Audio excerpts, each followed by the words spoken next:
अज़ीमत जुर्अतो हिम्मत का है इज़हार, सीधी बात रिवायात सहाफ़त का अलम बरदार, सीधी बात। नाज़रीन गिरामी, अस्सलामु अलैकुम वरहमतुल्लाहि वबरकातुहू। मैं हूँ आपका मेज़बान अंसार अज़ीज़ नदवी और आप इस वक्त देख रहे हैं सीधी बात। नाज़रीन गिरामी, इधर कुछ दिनों से कहें या कुछ हफ्तों से जिन्नाह वो बहुत ज़्यादा सियासी सुर्खियों में छाए हुए।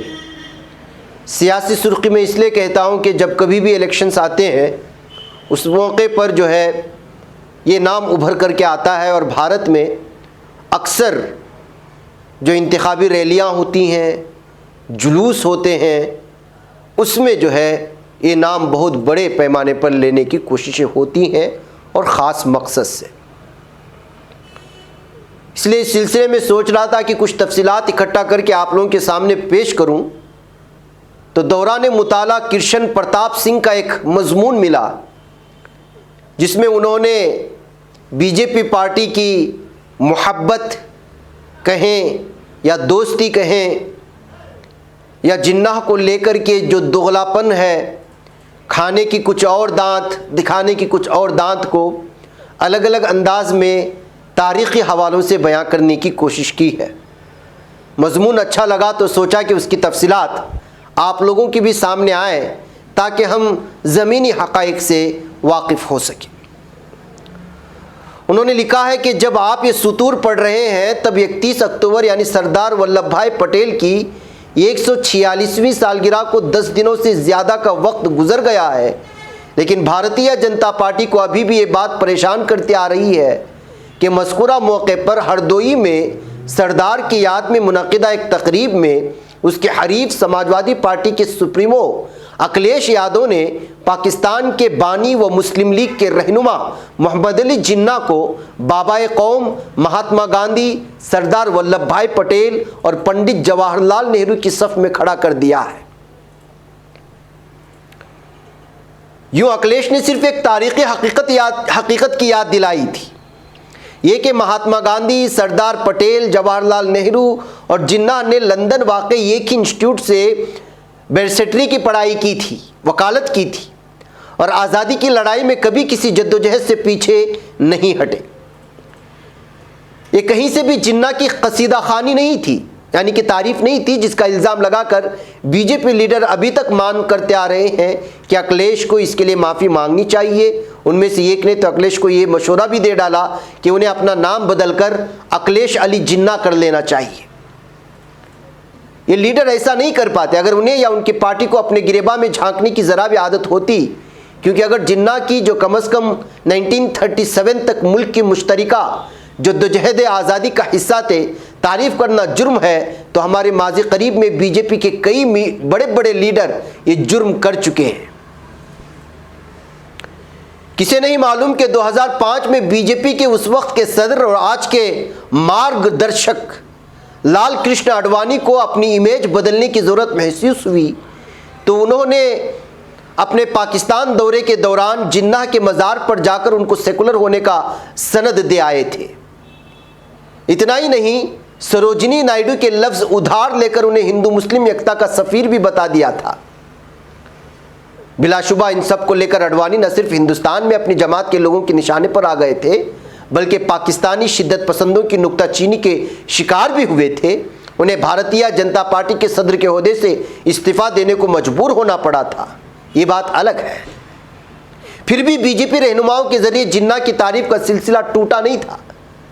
2009 में उसके सीनियर रहनुमा जसवंत सिंह ने अपनी जिन्ना इंडिया पार्टीशन इंडिपेंडेंस के उन्वान से किताब में जिन्ना को मुल्क की तकसीम का वाहिद जिम्मेदार मानने से इनकार कर दिया और लिखा कि जिम्मेदारी में वल्लभ भाई पटेल और जवाहरलाल नेहरू का भी हिस्सा था। तो दावा क्या था?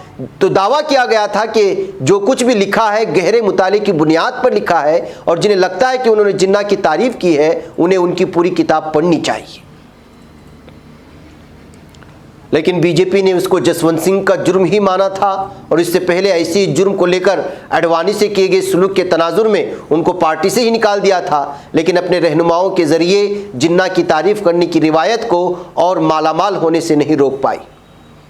अभी भी जब वो अखिलेश यादव के जरिए बापू, सरदार, नेहरू और जिन्ना की एक साथ बैरिस्टरी पढ़ने और आज़ादी के लिए लड़ने के जिक्र भर से बेफर होकर उन पर हमला आवर है, उसके सीनियर रहनुमा और आरएसएस के माउथपीस ऑर्गेनाइजर के साबिक मुदीर शेषाद्री चारी ने कह डाला कि जिन्ना को पहला वजीर आजम बनाकर मुल्क को बंटवारे से बचाया जा सकता था। जयपुर में इंफॉर्मेशन कमिश्नर उदय माहौरकर की किताब वीर सावरकर के इजरा के मौके पर अपने खिताब में उन्होंने कहा कि बदकिस्मती से हमारे रहनुमाओं ने इस बारे में नहीं सोचा। अगर सोचा होता और जिन्ना को वज़ीर आज़म के ओहदे की पेशकश की होती तो कम से कम तकसीम नहीं होता मुल्क। हालांकि अलग मुद्दा है कि उनके बाद वज़ीर आज़म कौन बनता, लेकिन इस वक्त तकसीम नहीं होता। उन्होंने ये कहने से भी आर महसूस नहीं किया कि अगर 15 अगस्त 1947 को जिन्ना वज़ीर आज़म बन जाते तो हम भगवान से दुआ करते कि उनका साया देर तक कायम रहे। बीजेपी के नज़रिए से देखें तो इस तरह उन्होंने वीर सावरकर के वाले क्रेडिट में कटौती कर उसका एक हिस्सा जिन्ना के खाते में भी डाल दिया था। ऐसे में अखिलेश अली जिन्ना के खिलाफ उसकी मुहिम थोड़ी बहुत जायज़ दिखने लगती है। अगर वो शेषाद्री चार्या के ज़रिए जिन्ना की तारीफ़ को लेकर उनके खिलाफ वैसा ही सख्त रवैया अपनाती जैसा उसने कभी लाल कृष्ण आडवाणी और जसवंत सिंह के खिलाफ अपनाया था। वो चाहती तो शेषाद्री चार्या को भी ये बता सकती थी कि उनका ये कहना उनकी जिहालत का सबूत है कि तकसीम को टालने के लिए हमारे रहनुमाओं ने जिन्ना को पहला वज़ीर आज़म बनाने पर गौर नहीं किया। नाज़रीन गिरामी, जानकारों के मुताबिक महात्मा गांधी ने इस बाबत जवाहरलाल नेहरू और सरदार पटेल दोनों को ख़त लिखे थे, लेकिन नेहरू ने जहां ख़त में दिए गए उनके उस मशवरे पर किसी रद्द-ए-अमल का इज़हार नहीं किया था, पटेल ने उसको पूरी तरह से मुस्तरद कर दिया था, ये कह करके इस वक्त के हालात में कांग्रेस की मुस्लिम लीग के साथ खड़े होने का बहुत गलत पैगाम जाएगा। शेषाद्री चार्या को यह बात बताकर बीजेपी जता सकती थी कि जिन्ना की तारीफ को लेकर वो अपने रहनुमाओं के साथ रियायत नहीं बरतती तो अखिलेश के साथ क्यों कर बरतेगी, लेकिन फिलहाल उसने ऐसा कुछ नहीं किया है, जिससे साफ है कि उसके खाने के दांत और तो दिखाने के दांत कुछ और है। इसलिए वो अखिलेश पर जिन्ना की उस तारीफ की तहमत लगाकर तनाज़ा खड़ा कर देती है जो उन्होंने किया ही नहीं, लेकिन शेषाद्री चारी आबैल मुझे मार की हालत में आगे आ जाते हैं तो चुप्पी इख्तियार कर लेती है बीजेपी। इसकी इस मौका परस्ती की सिर्फ एक ही वजह है, उसे पता है कि उत्तर प्रदेश असेंबली के आइंदा इंतखाब समाजी इख्तिसादी मुद्दों पर मरकूज़ हो गए तो बाजी उसके हाथ से निकल सकती है। ऐसा ना हो इसलिए वो जिन्ना के मामले को तूल देकर एक बार फिर हिंदू मुसलमान करना मुफीद समझ रही है, लेकिन क्या वो इसमें कामयाब हो पाएगी? लगता नहीं, क्योंकि इसी मकसद से वज़ीर आला योगी आदित्यनाथ सरकारी स्कूलों के गार्जियन से कहते हैं कि वो अपने बच्चों को कौमी हीरो गद्दारों में फ़र्क करना सिखाएं, तो कई हलकों से ऐसे सवाल उठने लग जाते हैं जिनसे बाजी बीजेपी के हाथ से निकल जाने का अंदेशा और भी बढ़ जाता है। जी हाँ नाज़रीन गिरामी, ये कुछ हक़ाइक़ हैं जो सामने लाने की कोशिश हुई। मुझे एक मुख्तसर ब्रेक की इजाज़त दें, ब्रेक के उस पार कुछ और हक़ाइक़।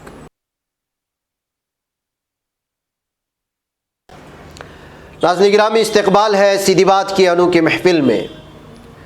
नाज़रीन गिरामी, ये तफसीलात जो ब्रेक से पहले हमने आपके सामने रखी है हकीकत बयान करने के लिए कि जिन्ना का किरदार डिवाइडेशन में या मुल्क को बांटने में कितना है, ये उस वक्त की जो हकीकी सियासत से वाबस्तगी थी या वाबस्ता थे वही लोग बता पाएंगे। जबकि इल्ज़ामात ये लगते रहे हैं कि जितने भी उस वक्त जो बड़े बड़े नेता माने जाते थे, कांग्रेस से ताल्लुक़ रखने वाले हों या दीगर कुछ ऐसी तंजीमों से जो हिंदुत्व ज़हनियत के हामिल थे, उसमें किसने कौन सा किरदार अदा किया ये बात अलग है। लेकिन चूँकि तकसीम हुई और तकसीम होने के बाद जिन्ना की वो तस्वीर बाकी नहीं रही जो तस्वीर यहाँ बाकी रहनी चाहिए थी मुजाहिदे आज़ादी के तौर पर। इसलिए कि आखिरी दम तक तो तमाम मुजाहिदीन आज़ादी के साथ वो लड़ते रहे, लेकिन वो यहाँ के विलन, भारत के विलन उस वक्त हो गए जब पाकिस्तान हिंदुस्तान से अलग हो गया और पाकिस्तान के नाम पर एक नया मुल्क बना और उसके बानी कहलाए गए जिन्नाह। यही वजह है कि लिखने वालों ने, जिनका मैंने ब्रेक से पहले जिनका कृष्ण प्रताप सिंह का तस्करा किया, उन्होंने यहाँ बताया कि यहाँ ये बताना तो खैर यादें के अलावा कुछ नहीं कि हमारी मुश्तरका जद्दोजहद आज़ादी को लेकर भारतीय जनता पार्टी की बेचैनी नहीं बल्कि उसके पेशरो और मुरब्बी तंजीम आरएसएस जितनी पुरानी है, इसलिए वो बार बार उसकी तारीख को नए सिरे से लिखने की ज़रूरत का इजहार कर चुकी है। और जब से उसके मुंह इख्तिदार लगने लगी है, वो लगातार इस समझ के फ़रोग के साथ रास्ते बंद करने में लगी है कि किसी भी तारीख से तभी इंसाफ किया जा सकता है जब समाज में उसके लिए फयास और जामे सलाह व मशवरे के माहौल की तख्लीक की जाए। इस सिलसिले में एक अच्छी बात यह है कि अब उसकी गैर फयाजी उसे ही फंसाने और बेनकाब करने लगी है।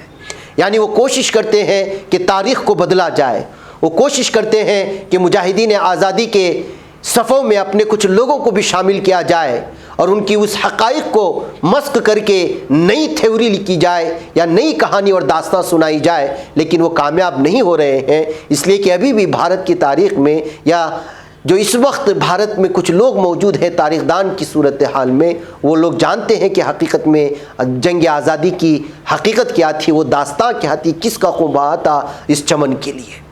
तो यही वजह है नाज़रीन गिरामी, बहुत कुछ कोशिशों के बावजूद गुज़श्ता कुछ सालों से जब से मरकज़ में बीजेपी हुकूमत आई है, कोशिशें हो रही हैं और कुछ नए लोगों को उसमें अदाकार भी हैं, अदाकाराएँ भी हैं, कुछ ऐसे लोग हैं जो मुँह फट हैं, बोल जाते हैं, उनका इस्तेमाल भी हो रहा है। लेकिन इस सेकुलर भारत के सेकुलर कुछ ऐसे हिंदू हैं जो लगातार इसके ख़िलाफ़ बोलते जा रहे हैं और जो तारीख़ मस्क करने की कोशिश हो रही है उसको कबूल नहीं कर रहे हैं। मैं क्या नाज़रीन गिरामी, ये कुछ हक़ाइक़ थे जो आप लोगों के सामने रखने की कोशिश हुई। मुझे यहाँ पर इजाज़त दें और आप सीधी बात देखते रहें। अस्सलामु अलैकुम रहमतुल्लाहि व बरकातुहू। पढ़ने का तुमने भी अजब अंदाज पाया है, रवादारी के जज्बे ने भी तुम पे नाज पाया है। इसी राह में मोहब्बत का हंसी एजाज पाया है, तुम्हें हर अंजुमन में हमने तो मुमताज पाया है। तुम्ही से है तरक्की पर अजीज अंसार, सीधी बात अजीमत जुर्अतो हिम्मत का है इज़हार।